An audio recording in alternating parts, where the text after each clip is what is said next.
Salam saudaraku, selamat pagi, semoga kita semua dalam keadaan sehat dan penuh sukacita dalam Tuhan. Marilah kita menggunakan waktu sejenak untuk berdoa, membaca dan merenungkan firman Tuhan sebagai sumber kekuatan, inspirasi, dan motivasi bagi kita hari ini. Selasa, 19 Oktober 2021. Sebelumnya mari kita berdoa.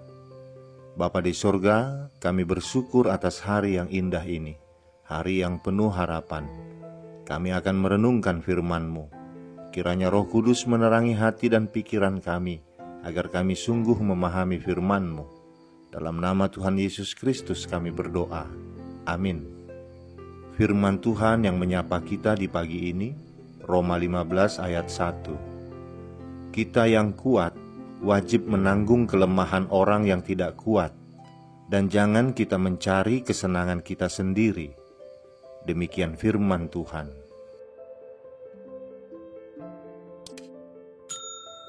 Saudaraku, tentunya kita semua mengenal kepiting. Kepiting punya senjata dengan kaki dan tangannya yang suka mencapit. Dia tampak kuat dan suka menyerang. Karakter itu juga berlaku saat kepiting bersama dengan sesamanya. Coba saja saudara menumpahkan sekelompok kepiting ke dalam sebuah ember yang besar. Perhatikanlah bagaimana reaksi dan upayanya agar bisa keluar dari ember itu. Kepiting-kepiting akan saling menyerang satu sama lain. Jika ada kawanannya yang berusaha naik, mereka akan mencengkram dan mencapitnya. Karena itu, tidak ada satupun dari kepiting-kepiting itu yang akan berhasil keluar dari ember itu. Hal ini mengindikasikan satu hal. Selama kita memikirkan diri sendiri daripada orang lain, tidak ada satu orang pun yang akan benar-benar diuntungkan. Berbicara tentang egois, tidak ada seorang pun manusia yang tidak punya kepentingan.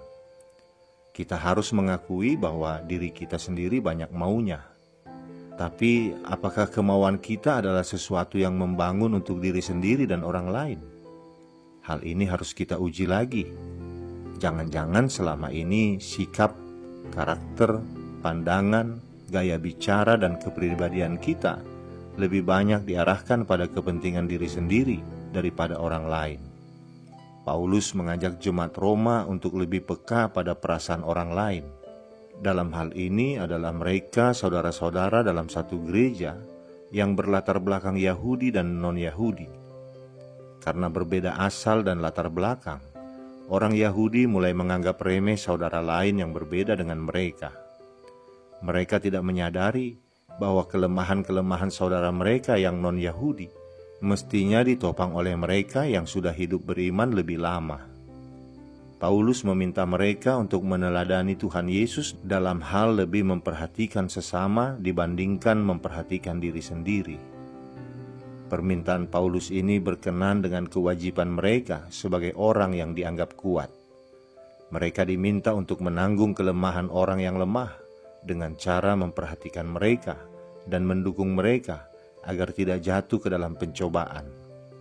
Mereka yang kuat diharuskan untuk memperhatikan dan menerima mereka yang lemah agar iman mereka dibangun. Paulus menggunakan istilah kuat dan lemah untuk menggambarkan keadaan rohani orang percaya. Istilah kuat menunjuk pada iman orang yang telah dewasa dalam Kristus, sehingga peka terhadap masalah orang lain. Orang yang kuat adalah orang yang memahami kebebasan rohani mereka di dalam Kristus dan tidak mudah lagi diperbudak oleh tradisi-tradisi nenek moyang. Mereka yang kuat adalah mereka yang peka pada hati nurani yang telah diterangi oleh firman Allah, lebih dari ketaatan mereka akan ritual dan tradisi nenek moyang. Istilah lemah mengacu pada orang percaya yang imannya belum dewasa, yaitu yang masih percaya pada ritual dan tradisi nenek moyang. Mereka merasa berkewajiban untuk mematuhi aturan dan tradisi nenek moyang tentang apa yang boleh mereka makan dan minum dan kapan mereka harus beribadah. Mereka yang lemah iman berkeyakinan bahwa orang Kristen yang dewasa rohani menghidupi kekristenannya dengan cara mengikuti aturan ketat, dan seringkali menghakimi sesama yang tidak sejalan dengan pandangan mereka. Saudaraku, bagaimana dengan kita? Apakah kita juga mau menanggung dan memikul beban saudara kita yang lemah? Apakah kita juga mau menuntun dan membimbing yang lemah untuk kebaikan mereka? Jika kita tidak mau, kita sama saja dengan orang Yahudi yang ada di jemaat Roma saat itu. Tuhan Yesus tidak pernah mencari kesenangannya sendiri. Dia menyediakan seluruh hidupnya untuk memikirkan orang lain. Sebagai murid Kristus, kita dipanggil juga untuk memikul beban dan sengsara manusia di dunia ini, sama seperti panggilan Yesus. Untuk itulah kita bersekutu, melayani, dan bersaksi. Itulah tugas panggilan kita.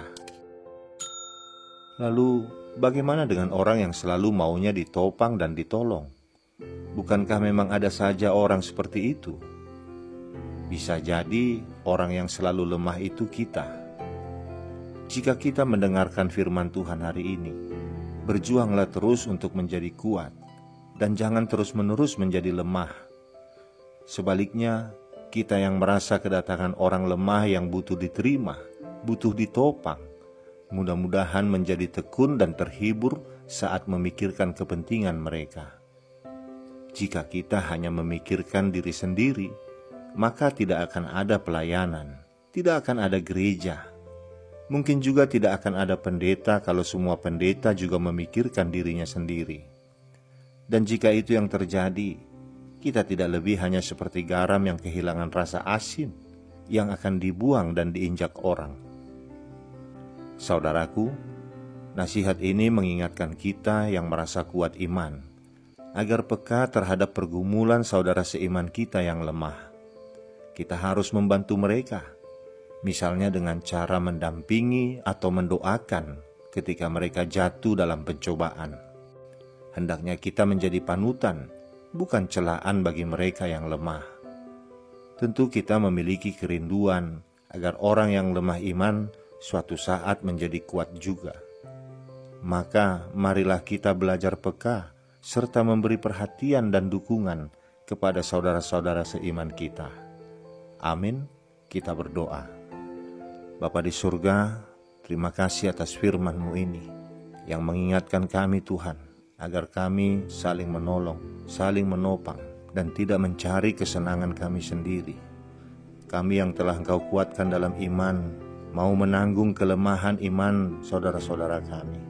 Demikian juga kami yang lemah iman, kiranya mau terus berjuang dengan pertolongan-Mu dan pertolongan saudara-saudara kami untuk menjadi semakin kuat di dalam menghadapi berbagai pergumulan kehidupan ini. Firman-Mu hari ini mengingatkan kami, selama kami hanya memikirkan diri kami sendiri, tidak ada satu orang pun di antara kami yang akan diuntungkan. Karena itu Bapa, biarlah melalui firman-Mu ini kami semakin terpanggil untuk saling mengasihi, saling menopang, saling mendoakan. Di dalam nama anak-Mu Tuhan Yesus Kristus kami berdoa. Amin. Selamat beraktivitas saudaraku, Tuhan memberkati. Salam.